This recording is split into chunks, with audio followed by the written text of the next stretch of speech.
Good evening all. आज हम पढ़ने जा रहे हैं स्टैंडर्ड 8 के chapter 1, that is your crop production and management. So यहाँ पे हम जानेंगे what is crop production, what are the procedures, क्या क्या प्रोसीजर्स होते हैं क्रॉप प्रोडक्शन के लिए, and how we will manage and how we will collect the grains and all. Okay, so let's start the video. All living organisms like man, animal, plants need food for their growth and survival. तो सारे living organism, जितने भी सारे living organism हैं, man हो, animal हो, plant हो, ये लोग को फूड चाहिए अपने ग्रोथ के लिए, अपने डेवलपमेंट के लिए, अपने सर्वाइवल के लिए. Food give us energy and without food no any living organism, कोई भी हो वो जिंदा नहीं रह सकता है. Okay, they can't survive without food. So all green plants can synthesis their food by the process of photosynthesis. तो all green plants, जितने green plants हैं वो अपना फूड खुद बनाते हैं, इसीलिए इन लोगों को बोला जाता है ऑटोट्रॉफ्स. एंड ये जो प्रोसेस से अपना खाना बनाते हैं उसको बोला जाता है photosynthesis. So what is photosynthesis now? Photosynthesis is the process in which carbon dioxide, 6 molecule of carbon dioxide combines with 6 molecule of water molecule in presence of sunlight and chlorophyll. It provide glucose and oxygen to the plant. Okay, oxygen released into the atmosphere and glucose absorbed by the plant body. Done. So यहाँ पे बोला गया है कि photosynthesis कैसे होता है. Plant do photosynthesis by using inorganic substances like carbon dioxide gas and water in presence of sunlight energy. तो photosynthesis का प्रोसेस कैसे होता है? inorganic substances like carbon dioxide gas, water molecule का combination से in presence of sunlight and solar energy at chlorophyll. कहाँ पे होता है ये सारा process? at chlorophyll. It combine with each other to produce glucose and oxygen. Man and other animal cannot make food by photosynthesis from carbon dioxide gas and what by using sunlight energy. लेकिन देखिए, अगर हम देखेंगे तो हम पर भी sunlight आ रहा है, तो इंसान हो या एनिमल क्यों नहीं बना पाते हैं? क्योंकि जो एनिमल्स है और जो ह्यूमंस है उन लोगों के सेल में अगर हम देखेंगे तो क्लोरोप्लास्ट नहीं होता है. लेकिन अगर सिमिलरली अगर हम देखेंगे एक प्लांट के सेल में तो वहाँ पे क्या प्रेजेंट होता है? क्लोरोप्लास्ट. क्लोरोप्लास्ट के अंदर क्या होता है? Chlorophyll, the green pigment. Green pigment क्या करता है? सोलर एनर्जी को ट्रैप करता है. ठीक है, तो क्लोरोप्लास्ट का काम क्या है? सोलर एनर्जी को वो ट्रैप करेगा. जो कि एनिमल सेल में है ही नहीं. एनिमल सेल वो सोलर एनर्जी को ट्रैप नहीं कर सकता है. इसीलिए human and animals are the heterotrophs and plants are called, green plants are called autotrophs.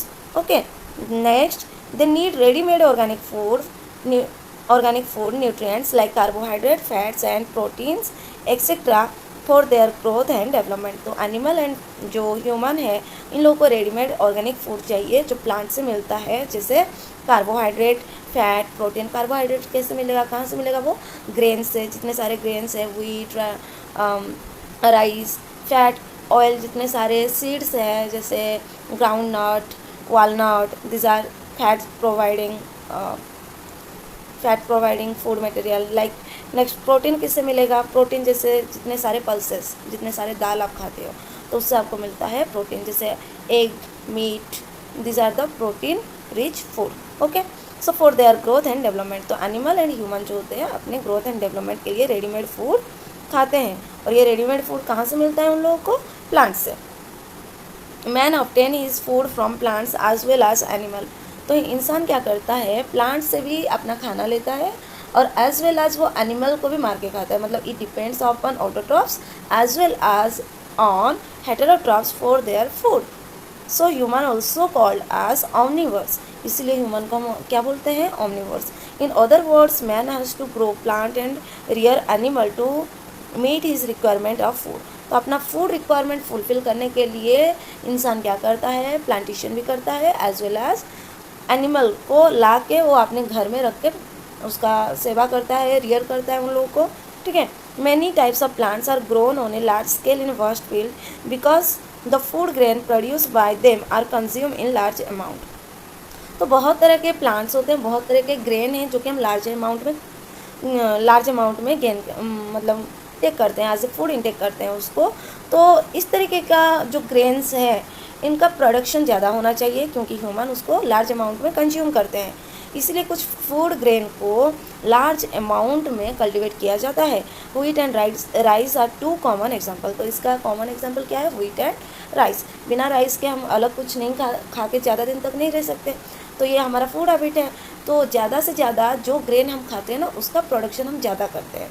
These are called food grains. In addition to food grain, pulses, vegetables and fruits are also grown on a large scale because they are important part of our life, our food.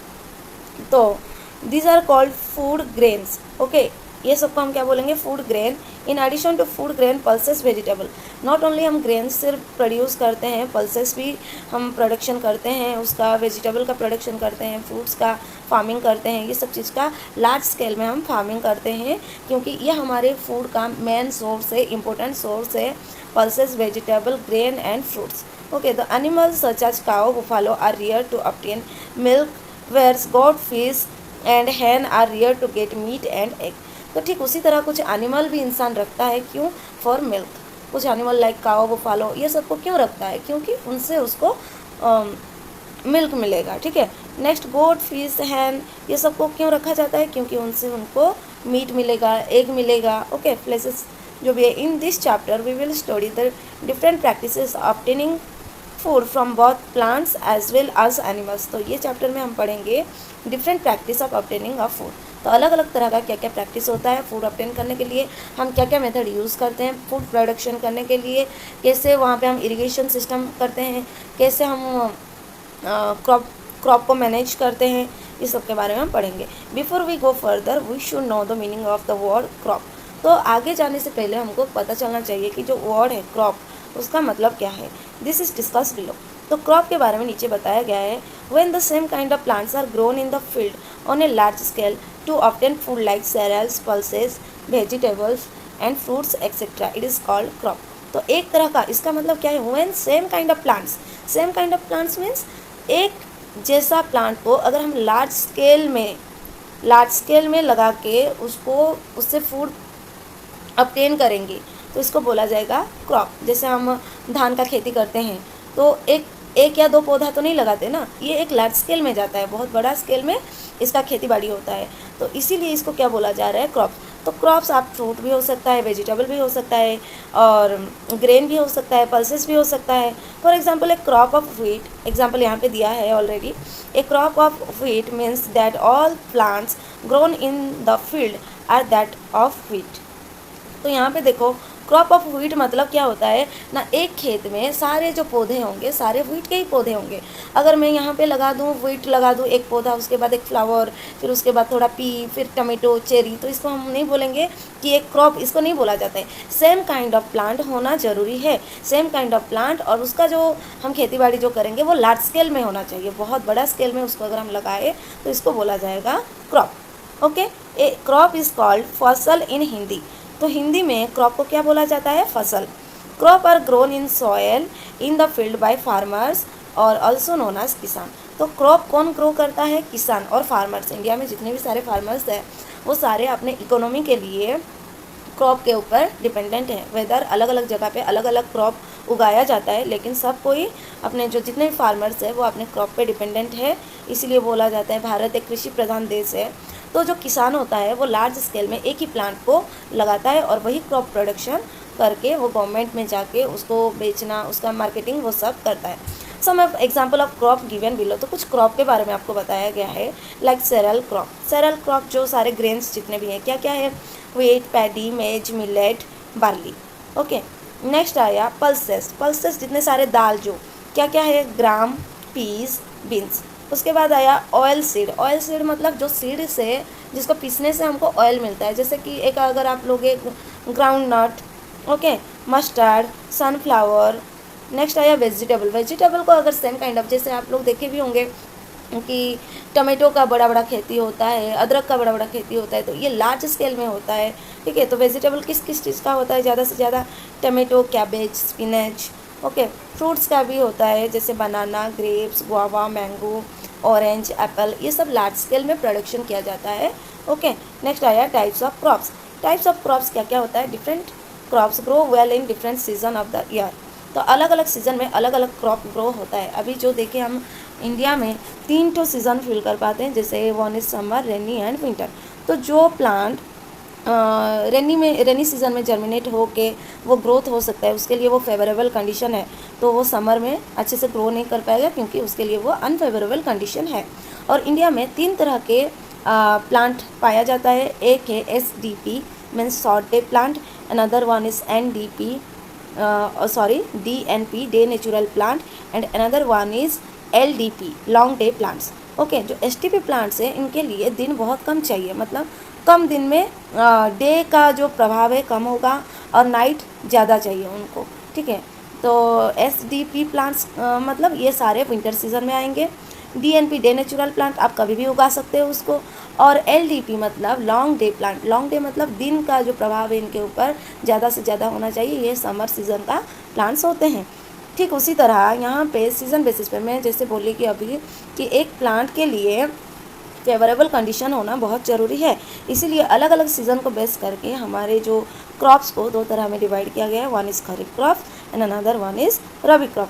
For example, a crop may grow well in rainy season during summer but it may not grow well in winter season. जैसे कि मैं पहले बताई थी, अगर कोई crop rainy season में अच्छे से ग्रो कर रहा है तो ये ज़रूरी नहीं कि वो विंटर में भी ग्रो करेगा और समर में भी ग्रो करेगा। जो फेवरेबल कंडीशन जो सीज़न में मिलेगा उसी सीज़न में ही वो क्रॉप प्लांट ग्रो करता है। Similarly, another crop may grow well in winter season but not in rainy season.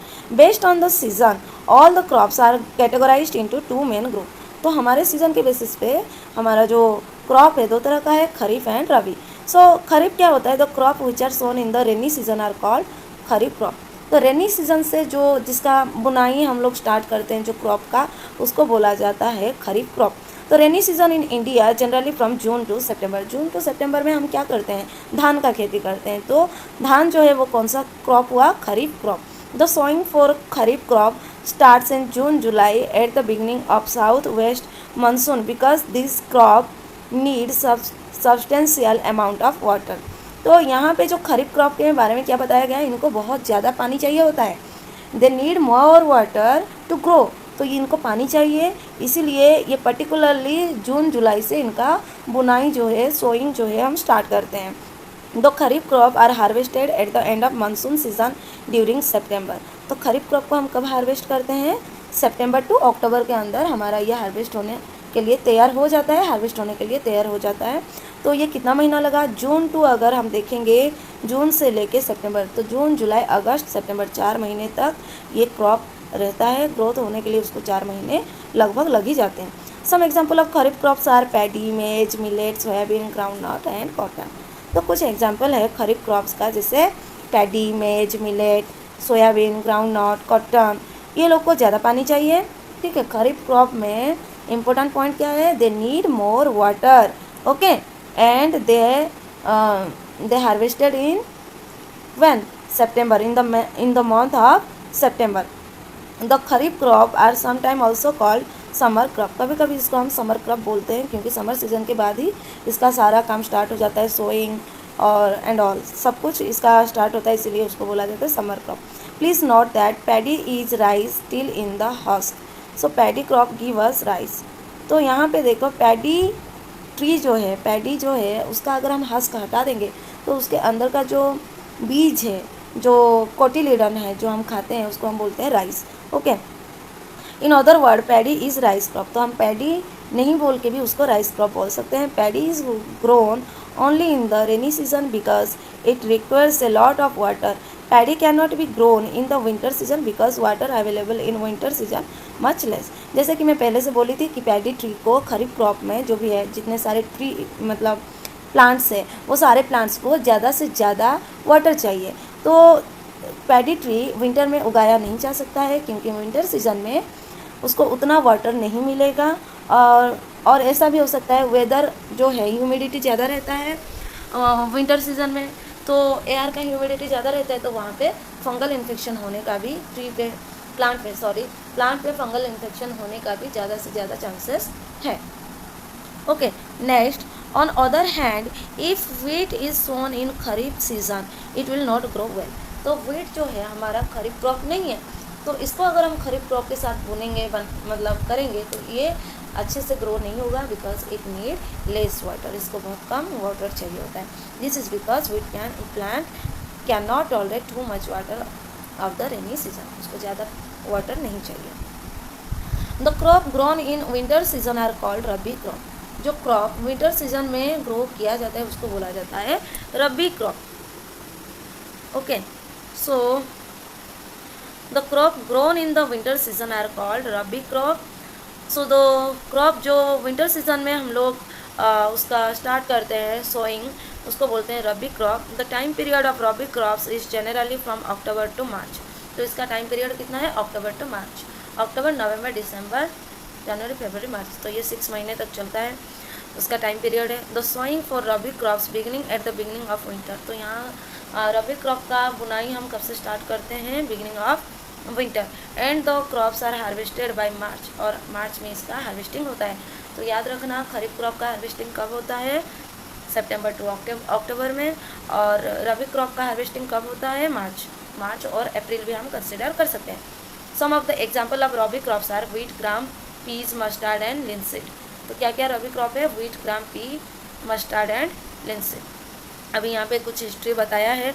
The people who have no permanent homes and continuously move from one place to another are called nomads. तो पहले ज़माने में जो लोग एक जगह पे नहीं रहते थे, उस टाइम सारे लोग नदी के ऊपर डिपेंडेंट होते थे, तो एक जगह से दूसरे जगह वो मूव करते रहते थे फूड के लिए, तो उस टाइम पे उनको बोला जाता था नोमाड्स, मीनिंग है वांडरर, जो हमेशा घूमते रहते हैं, और जाजावर भी बोलते हैं। तो till about 10,000 BC people were nomadic. 10,000 BC तक लोग एक स्टेबल प्लेस में नहीं रहते थे, वो एक जगह से दूसरे जगह तक मूव करते थे।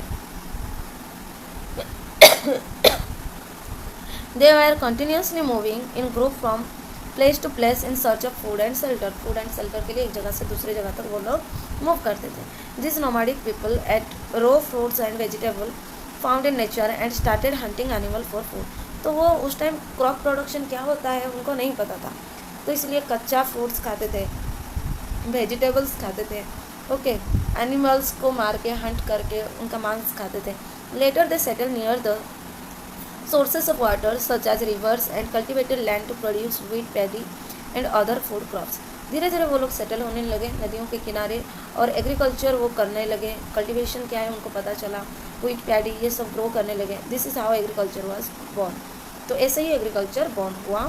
The growing of plant in field for obtaining food like wheat, rice etcetera is called agriculture. तो एग्रीकल्चर किसको बोला जाता है, प्लांट को लार्ज स्केल में ग्रो करना फॉर द फूड के लिए, ऑब्टेनिंग ऑफ फूड के लिए अगर हम कोई एक प्लांट को लार्ज स्केल में ग्रो करते हैं तो इसको बोला जाता है एग्रीकल्चर। एग्रीकल्चर इज कॉल्ड खेती-बाड़ी और कृषि इन हिंदी में एग्रीकल्चर को बोला जाता है खेती-बाड़ी और कृषि। We will now describe the various agricultural practice. So my dear students, हम नेक्स्ट क्लास में इसके बारे में पढ़ेंगे, basic practices of crop production. आज के लिए इतना ही। आई होप आपको कॉन्सेप्ट थोड़ा समझ में आया होगा, और बेसिक इंट्रोडक्शन आज जो मैंने दिया, और आगे भी ऐसा ही चलेगा, पूरा चैप्टर हम कंप्लीट करेंगे, बुक को रीड करते हुए पूरा लाइन बाय लाइन हम उसको रीड करके समझाएंगे।